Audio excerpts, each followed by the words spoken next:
in your favor. But critics, Rosemary Ruther, says this is dualistic Manichaean view of world politics, America and Israel together against an evil world. There is strong antipathy toward Arabs within Christian Zionism. Ramon Bennett's book is a bestseller in the settlements.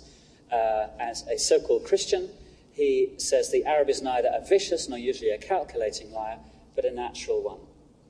Franklin Graham, writing in the Charlotte Observer in 16th of October 2000, said the Arabs will not be happy until every Jew is dead. They hate the state of Israel. They all hate the Jews. God gave the land to the Jews. The Arabs will never accept that. Now, he was challenged repeatedly to retract that statement, and he's refused to do so. Michael Lind observes that while anti-Semitism is taboo in America, the taboo against anti-Arab bigotry is weak. But it goes even further than that, because you find some of your leading politicians and Christian leaders justifying the ethnic cleansing of Palestine. You find people like Dave Hunt denying that Palestinians exist. They are Arabs. They can go and live somewhere else. But Palestine belongs to the Jews. Dick Armey, former Republican Senate leader, made groundbreaking news justifying the forced evacuation of Palestinians. CNBC, May the 1st, 2002, in an interview with Chris Matthews, Armey said, quote, and you can get this from the web, most of the people who now populate Israel were transported from all over the world to that land, and they made it their home. The Palestinians can do the same.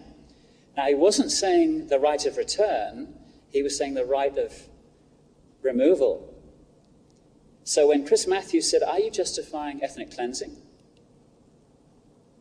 Armey said, we are not willing to sacrifice Israel for the notion of a Palestinian homeland. I'm content to have Israel grab the entire West Bank. And so Matthews gave Armey several opportunities to clarify that he was not advocating ethnic cleansing. And then he said, have you ever told George Bush, the president of your home state of Texas, that you think the Palestinians should get up and go and leave Palestine, and that's the solution? He said, quote, I'm probably telling him right now, I'm content to have those people who've been aggressors against Israel retired to some other arena. You know, Armey's views that Palestinians should be retired is only the latest in a series of calls in the mainstream media for ethnic cleansing of the occupied territories. You know, there are 200,000 Palestinians caught between the Green Line, 67 border, and the wall. And I don't think they're going to be offered Israeli citizenship. Still, they're on the National Review's website. We weren't punctilious about locating and punishing only Hitler and his top officials. We carpet bomb German cities. We kill civilians. That's war, and this is war. Another writer on the National Review said, lots of sentiment for nuking Mecca. Few people would die. It would send a signal. The time for seriousness is now. That would not go down well in Arab circles. Pat Robertson. He got into trouble when he suggested that right across America you have terrorist cells that through your liberal immigration policies you've allowed into the country. Opposing the peace process, Gary Bauer described the roadmap to peace as a satanic roadmap because it forces Israel to compromise. Pat Robertson said, if the United States take East Jerusalem back and makes it the capital of the Palestinian state, we are asking for the wrath of God. And many people believe that. Hal Lindsey, again, you can find this on his website, 2003, in response to George W. Bush's involvement in the peace process. He said, I am heartbroken over this last stage of the roadmap to peace, this odyssey to Holocaust, he said. He said, I was sickened to watch a well-meaning Christian American president talk incessantly about his vision.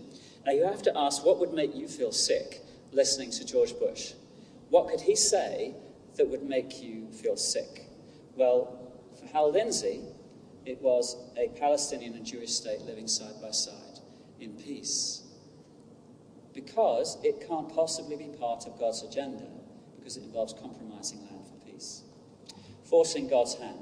I'll close with this quote from John Hagee. The United States, he said this in March this year, the United States must join Israel in a preemptive military strike against Iran to fulfill God's plan for both Israel and the West, a biblically prophesied end-time confrontation with Iran, which will lead to the rapture, tribulation, and second coming of Christ. We've heard it before. It was Prussia. It was Germany. It was Russia. It was communism. It was the Arabs. It was Iraq. And now it's Iran. God help us if he gets his way. The political agenda of Christian Zionism. The danger of this theology is not so much that it is fatalistic, but that, like the Chicken Little story, it appears so contagious. What I've tried to do is give you a flavour for some of your Christian bedfellows here in America that we live with through radio, satellite TV, and occasional appearances in Britain. They are leading the church into an apocalyptic confrontation with Islam, and they are taking us further and further and further away from the Prince of Peace and the mandate he has given us to be peacemakers. Thank you. This is a prayer written by Garth Hewitt, who's a friend, and it's based on a verse from the Talmud, 10 measures of beauty God gave to the world, 9 to Jerusalem, 1 to the remainder. 10 measures of sorrow God gave to the world, 9 to Jerusalem, 1 to the remainder. He speaks of the beauty but also the tragedy of Jerusalem. And he says, pray for the peace. May the justice of God fall down like fire and bring a home for the Palestinian.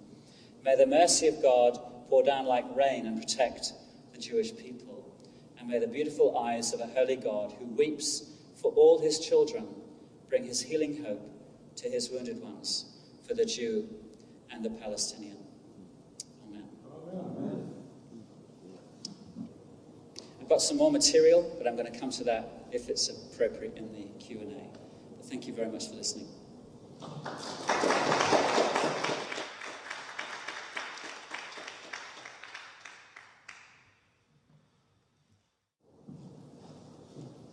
I am committed to the theological doctrine of the sovereignty of God. I believe that God knows what's going to happen next, and all I care about is fulfilling my responsibility and not doing his work. I want to be on the welcoming committee for the return of Christ, not the organising committee. And I think too many of our friends are on the organising committee. So I think we have got to teach the Bible. I think the reason that Hal Lindsey and Tim LaHaye and others have done the damage they have is because we have been reluctant to deal with eschatology and our relationship with Israel, how the Old and New Testaments fit together. We haven't been teaching the Bible, and therefore these guys have come in and stolen the show. We've got to get back to basics and teach God's will, major on the role of the church today and not play with politics. But we have got to warn our politicians not to listen to these guys. I think we've got to show, before 9/11, if I was giving this presentation, I would be saying, don't you care about the church in Palestine? They are hemorrhaging because of our foreign policy. Churches in the West funding the settlers is killing the church. But now since 9/11, we're not just appealing to altruism, we're appealing to vested self-interest.